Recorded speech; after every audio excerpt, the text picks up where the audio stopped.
What's up, guys? Just out here driving my truck. Figured I'd give you a review of a 4.6 drop on a Z71 2016 Silverado 1500.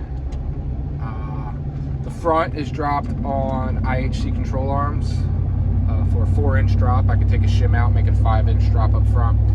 The rear, I did a generic axle flip on that gives you 7 inches if you don't put on this little bracket that they send. It gives you no directions on where to install, but I figured out that you have to drill out some rivets that hold your leaf spring. The leaf spring bracket shackle. That's it. The leaf spring shackle mount. You have to drill that out of there and then bolt this other one to it that flips over your shackle and flips them the other way. So instead of drilling into my frame, I got a lift shackle that lifted the rear back up to probably about 5.5 inches, but that's cool because I always carry stuff in the back because it's not a show truck. It is a work truck. It's got some scuffs, but I just like to lower things, and I'm kind of irresponsible with lifted things. Insert a big mistake that I made with my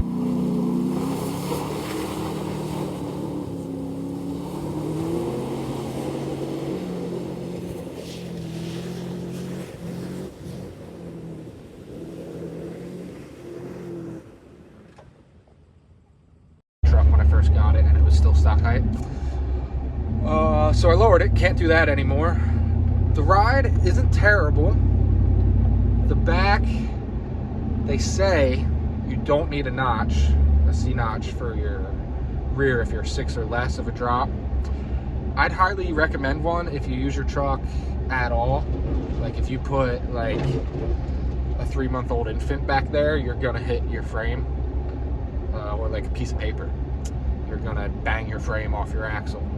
So I'm in the midst of most likely doing a C notch and putting in helper bags, just to, because I used my truck. I put my Harley in the back. It's one of the main reasons I lowered it. Made it way easier because my Harley's lowered too. So a stock height truck, it just high center and gets stuck.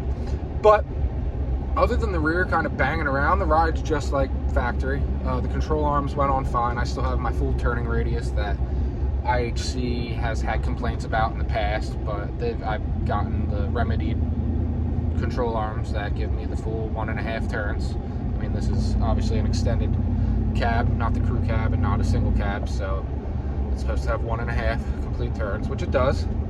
4-wheel drive still works. I've been driving in the snow. I am from Pennsylvania, and we've been getting a pretty heavy winter recently. Hey, look, there's my brother. Review, not bad.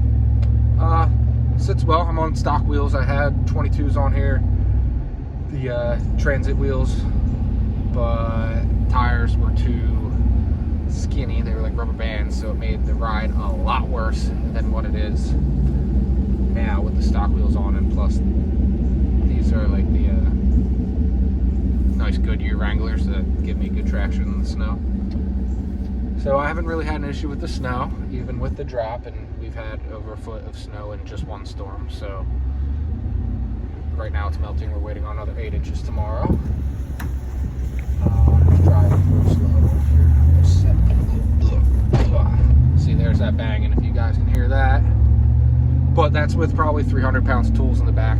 I take those out, it gets a lot worse, or a lot better, a lot less, but still happens. I'll give you some shots of the outside of the truck. I like the way it looks. Rocking the no bumper spoiler on the front right now because I just think that'd be a bit much. I'd definitely hit that on everything.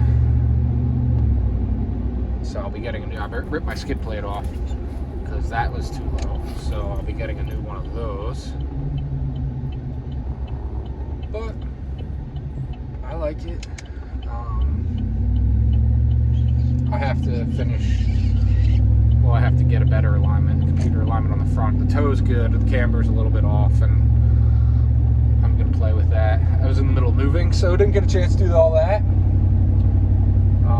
everyone hates it. They say I ruined my truck, but if you watch that video of me actually ruining my truck at stock height, I think lowering it is the better option. Other than that,